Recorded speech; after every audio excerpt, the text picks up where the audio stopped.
What's up, guys? We got another video for highlights NS versus C9. Unfortunately, C9 did not make it through, but I'm kind of curious because they definitely did better than TL, and their only addition was APA. Now, you could say that makes a bit of sense just because, in the end of the day, they're keeping 4 of the same squad, right? So they can already build off just including one person, but still, it's kind of nice to see, at least some performance, right, by the few NA teams that went into this. And if we recall, Sponge was not that great. Lehens was like fine, but these guys also were like not nearly as. I mean, they were making the right coordinated plays per se. It's just the execution of them kind of fell apart. So yeah. So they do a swap for Xante to get out of this lane. Oh, that's just absolutely awful. So the oh my god. Oh my god. Okay, I was not, dude, I'm not ready for this. I'm literally not ready for this. So they go straight into Blabber, contesting the blue, which is basically both of these players hitting level 6, right? And so the timer's tight, but like the Imbessa is clearly moving down as well, so Blabber knows this is like this is kind of like fucked. And the Rise could also move, by the way, if he really wanted to. And so generally this is just this is pretty sketchy, and it looks like if Blabber just cleared out like a normal person, he would have hit 6 with no issue. And he had no priorities set, so like he would have to go through a lane afterwards. So yeah, he kind of just flipped it randomly. And then it looks like these guys just ran top within 20 seconds, and they know this is dangerous. And Lulu has no flash, and yet she's positioned in a way that kills herself, and he dies. And Sven loses his flash. Oh my god, and he dies too still. What the? Okay, so as a beginning game for C9, this is dreadful, awful,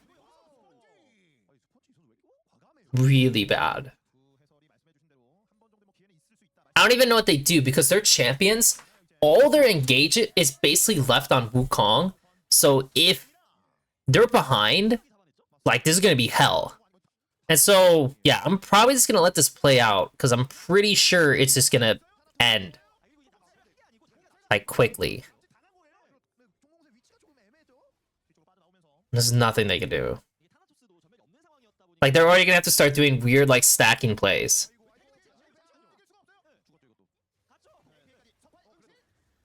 I mean, he killed one, great. Wow. Rise double kill. Yunara solo dying to Kingen. Yeah, I mean, it's actually crazy how bad Blabber's one play just like kind of like blows up the game. And obviously there's a lot more that could have been happening in terms of like the laning. Wow, he double killed actually. Oh my god. I mean, so as you can tell, yeah, they're finally doing a side play because that's like all they can do. They pick up one. Is what it is. We can pretty much just skip through this game, I'm gonna be honest. Like, it's obviously over. There's no way they're making a comeback in this. There's just no way. So that's the first game. Well, that was quick. That was so fast. I barely had to do anything. This next game, they're doing a classic combo with mid jungle. Their bot lane is like way worse than the enemy bot lane. I guess they're gonna look for another swap. Like, unless like they don't get destroyed in bot, then it's fine. Extremely funny. Extremely funny. I mean, it's like, so often people contest this, and they warded the brush. I don't know if they knew that they warded this early. And yeah, the Braum just moved over because the Alistar are scared to walk up. And it's just like, you're not really thinking about the level 1 at all when this happens. But because Braum walked and committed so much, like, obviously, like, it does mean C9's duo gets priority, which is not something they were anticipating.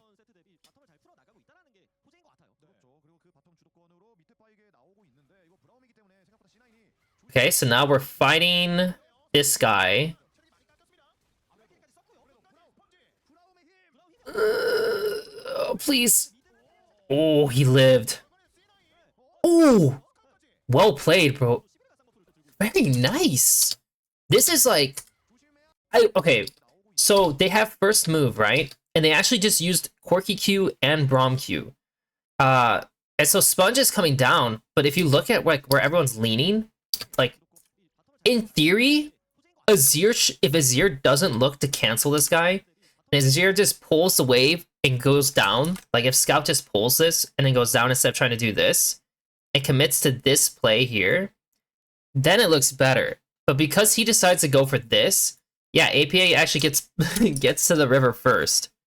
And that gives like C9 confidence, I think, because they see that Azir's not joining, so it's a 3v3. And they're actually up barrier. It was good. Vulcan played this well, too. I mean, Vulcan made sure like they were chilling. I mean, they could have just left at this point. And Braum maybe lives. But yeah, they probably should just leave. But yeah, like APA actually APA is still like, it's like pretty even. Like the Azir's trying to fight him, but like obviously the Azir can't really do anything. But yeah, I mean, APA just commits and he gets there first.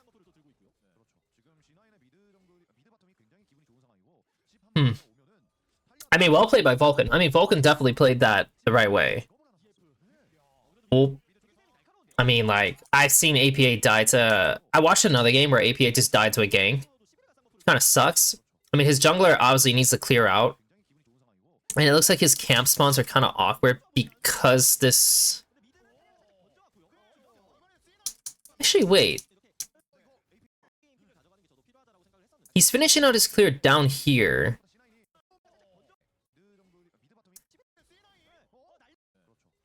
Yeah, he just went mid. After base. And he didn't go to his top camps. He went to his Raptors because he thought this guy was going to steal them. So his clear is a little awkward. But yeah, like, APA should probably know better because he's playing without a ward on his right side. And instead of hugging the left where he could just run out away from the Xin, like, he puts himself in a position where he just dies. And again, this is something he has done in the past. And that's just like an error on like not knowing how to actually properly hump, like get more out of your situation without dying. Something he definitely needs to work on.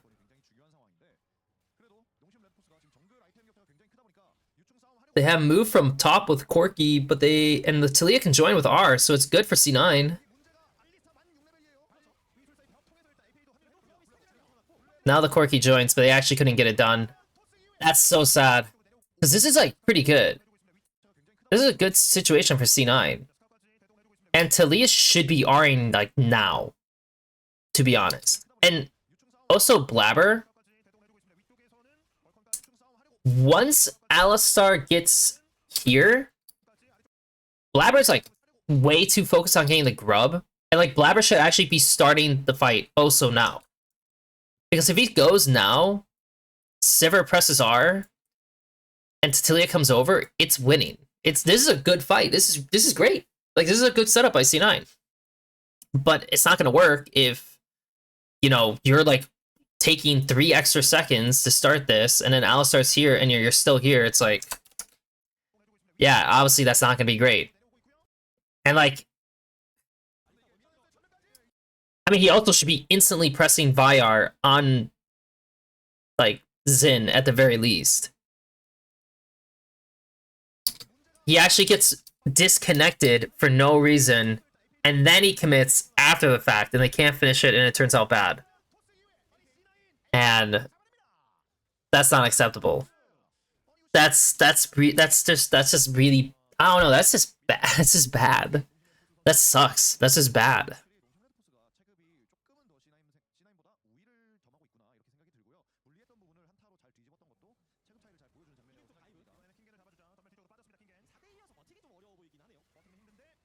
Trading sides without grubs. So they have 1 grub, right? He has... Okay. Interesting. I mean, like, from C9's side, it's like... They're already set up on bot. And, I mean, there's full plates. I mean, full plates kind of sucks, bro. And the Rumble already used Equalizer to clear out one time, it looks like. So... They really don't want to... Wait, where's the Rumble TP? So the Rumble has no TP and no Equalizer. So you can't go back bot. And they're already stuck on top side. So they just commit to top side because you might as well get something. So, sure, you know, I guess if we get the kill and we finish this out, you know, at least you're getting something out of it. But then, of course, naturally, the Rumble cannot die mid, which he does. He dies mid. And it's like, okay, that's kind of lame.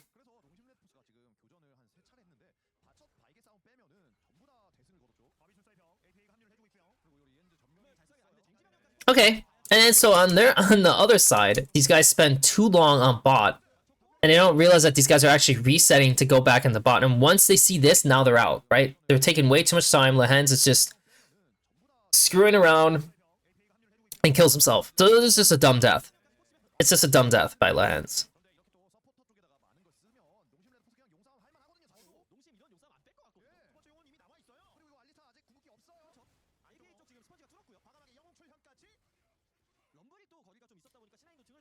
So NS is definitely playing like better around their numbers. Like when they have the opportunity to go and initiate with people coming, they go. So the fights turn out better. Whereas C9, like sometimes they wait too long for people to like join. You know what I mean? Like let's say your guy's here and you're here and you're like, well, he's not in range yet. But like sometimes if you wait too long and you wait till he's like here or maybe even here, they already like reacted and they're out and the opportunity's missed. And so that's also part of like, you know, knowing your limits, like how much damage can I take? How long can I live? And if I do die, will we get everything after? And so, yeah, that's just something they're working on here. So going into this fight, Galliar's up, all the ultis are up. Okay, so all ultis, all sums besides C9 who are actually missing flashes, which is a little spooky. Rumble is late as well. He exhausts and goes on the Corki. Rumble R is pretty decent. But like the problem I have, and like you could tell like this fight was gonna be a little awkward because Rumble is not there yet. And they should be waiting a little longer. Unless Rumble's gonna instant TP. Then if Rumble TP'd sooner and they're like starting the fight when Rumble's involved, that's fine. The Talia are... It's like just a little... It could be like a little sooner, but it's like fine. So like if you notice, like the Corki's taking no damage. Honestly, none of them are taking any damage either, so it's not like you're really that scared about the situation. But I feel like once this guy initiates, why does Vi not go on this guy? Like, to me, at this point, looking at how the fight has turned out, dude, just go on this guy.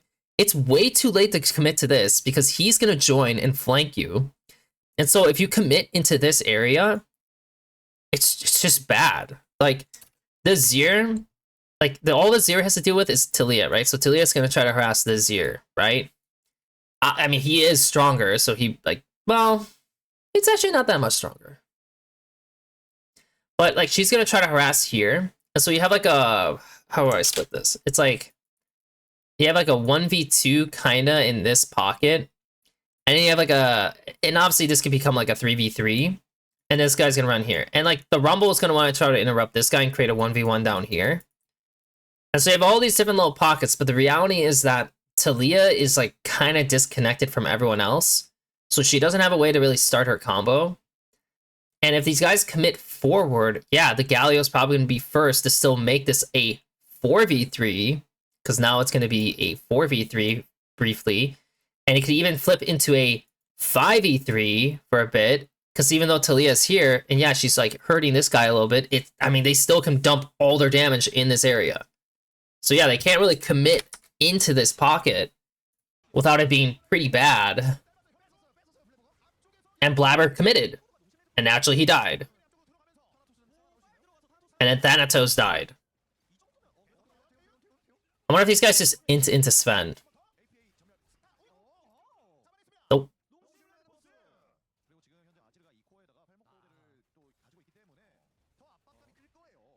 Oh, that was cute. Holy shit, Kingen. Holy fuck. Holy shit, that was sick.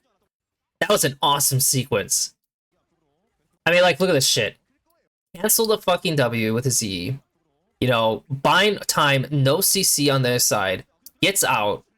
Then Sven, like, doesn't realize that this is dangerous. He has flash, right? Probably should flash, but he doesn't. And he actually ends up dying. So Galio lives, pulls 2 people. Azir's hitting top turret. Did they get punished? Doesn't look like it. Like, damn, dude, that's sick. That was a sick play by NS.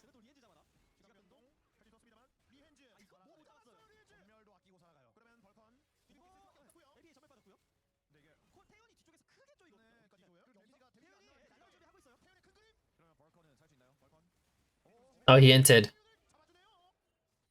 That's very favorable that that happened that way. Because at this point, there's no point on the Corki actually committing further. I mean, like, okay, I won't lie. Okay, it's actually fine for him to commit more if he really wants to. But the reality is that, like, this is done already. Braum has the base. And Corki could just take the mid-wave over his opponent pretty easily. And the map looks really good if that's the case. Of course, if he comes here and he burns Taliar, now he can just leave. Like, that's already good enough as well. I mean, he also doesn't have to W over, right? I mean, he could just start harassing this guy and, like, draw it out, but no one else is joining Taeyun. Is that how you say it? Taeyun? Taeyun? I'd have to look it up how to say it properly. But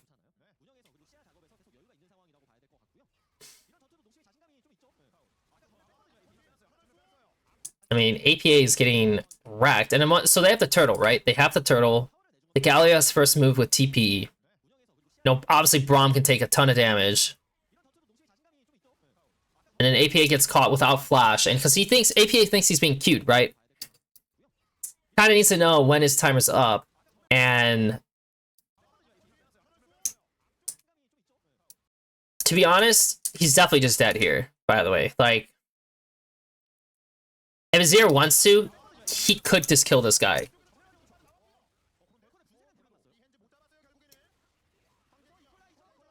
Oh. It turns into an inting spree, so that's how they get back into this game. Because if I'm the Galio, you know, you could start TPing now. Honestly, he really should just be TPing now. And they would have taken Otacon, so the Galio TP's late and the location's bad. And then they overcommit, and the Sivir ends up picking up a couple. Now they just get Otacon. It flips the game over. Then they probably go into the next drag fight, in which they win again.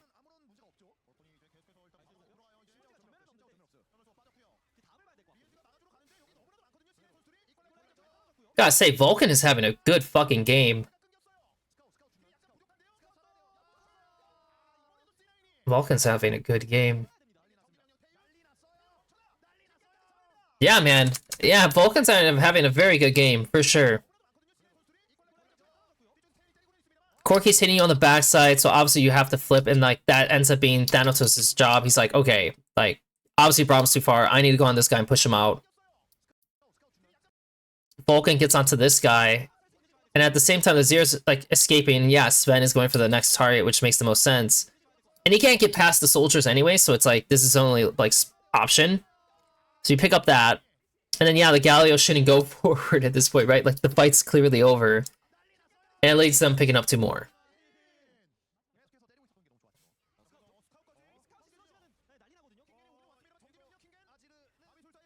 Okay, so at the end of the day, what can we say? C9 in this game, they got a bit lucky. They got kind of wrecked in a way, and it's mostly off the fact that NS made a few overcommits that kind of flipped the game over, and because their comp can have some...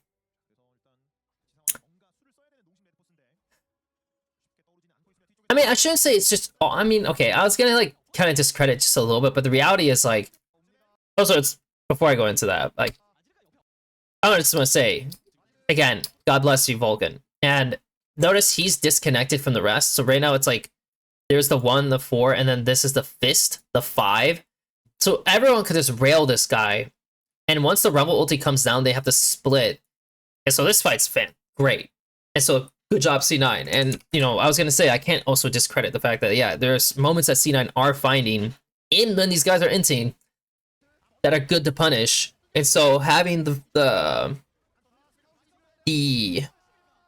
confidence at least to go for it is important. And that's something we saw from C9 or TL as well in their game against NS, where it's like, okay, you have the confidence to do it. Yeah, your execution's a little off in some of these cases when doing it, but like at least you had the confidence to go for it. And yeah, I mean, they won the game, so that's dope.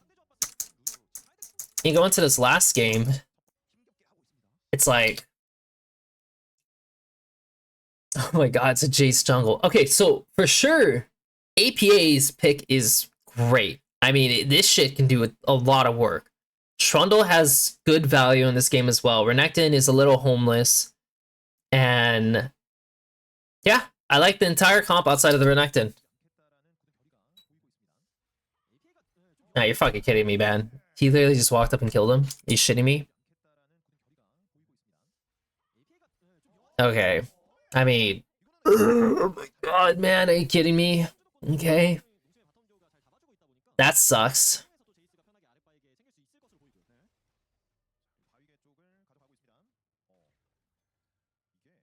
That sucks big time, bro. So we pad the top of the Renekton, we get a kill, but they're able to dive the bot lane. Ooh, that hurts, he's dead. I mean... ah, shit. Okay, so mid is 0-2, which is dreadful. And it's a pretty easy matchup, too. Like, Mel versus Syndra? Okay, I mean, like, way to be cute, bro. Like, damn, dude. They're actually just getting outplayed.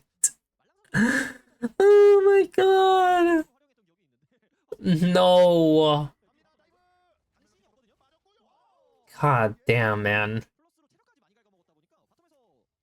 I think the funniest thing about this play is the fact that he did this just so Renekton couldn't get the wave. But the reality is that it's so unnecessary, no? Like, was he taking aggro? Oh yeah, he was. I guess he had to do it. I guess he had to flash out no matter what anyways. Yeah, I don't know, he probably had to flash.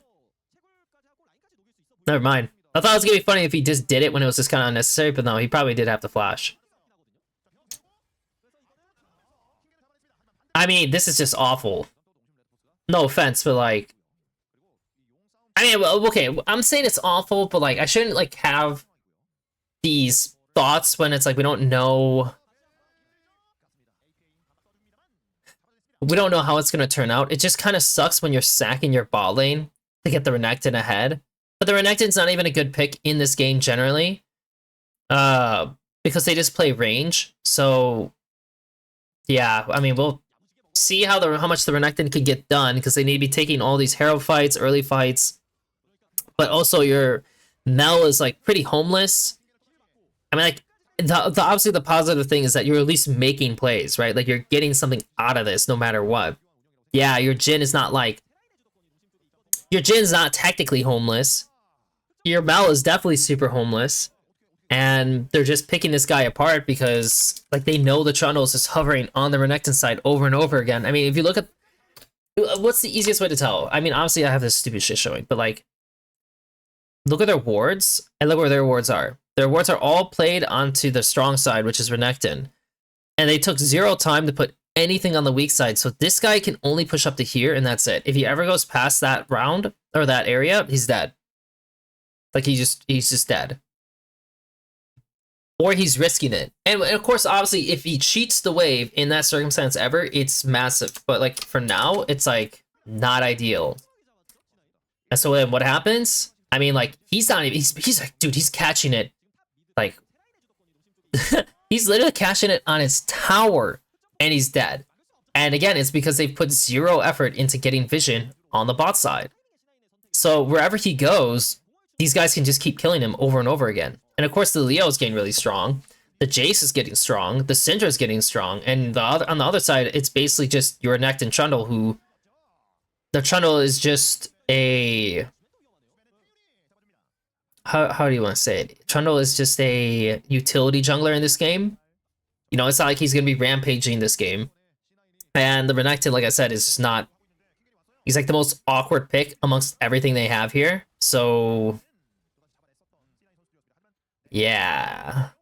I mean, they're just gonna lose the game at this rate. Like that's all they're doing. They're not doing anything that corrects the game the right way. They're just doing stuff that like gets them money. And I've seen that before. I mean, I've definitely seen like contracts and like even like a guy like Tomio play that way, where it's like, oh, you know, no matter what, you're gonna make progress. Is it the right progress? Not maybe not necessarily, but you are making progress. But because it's not aligned towards like how you actually win the game, what your team's win con is, yeah, you're just gonna lose the game. So that's basically what we're watching. I won't lie. This NS game is definitely not like... I don't actually get as much happy feelings watching this. Like I feel like I'm kind of... Yeah, I don't know.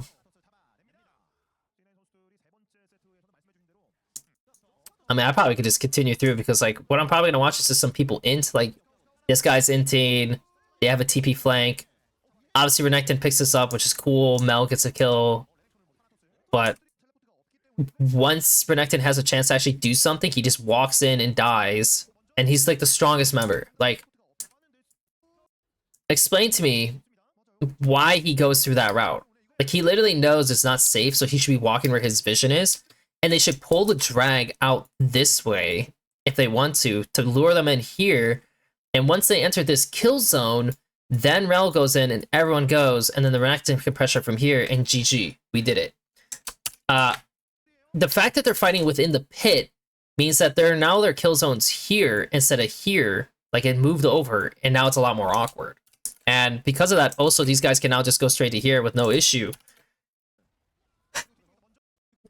I mean, it's just errors. So, like, generally, from what I watch on this game, there are some positive things by C9. You know, like I said, you're still seeing them be proactive and making plays and, like, trying to progress.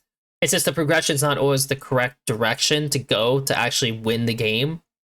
And APA got a bit shit on against Scout, for sure. And... yeah, I mean, their support jungle looks okay. I mean, I don't think they look too good, like, doing separate things necessarily. I think together they're doing some decent stuff, but I think separate they're not doing the best. And I wonder if they look better in some of the other games. Because I have to say, this game definitely, like, this series definitely didn't feel very endearing. You know, I just saw the record of, like, oh, C9, like, went further than TL. Maybe that's, like, a sign. But I will say, like, this game, this series, it felt like it didn't really feel like that big of a difference, to be honest.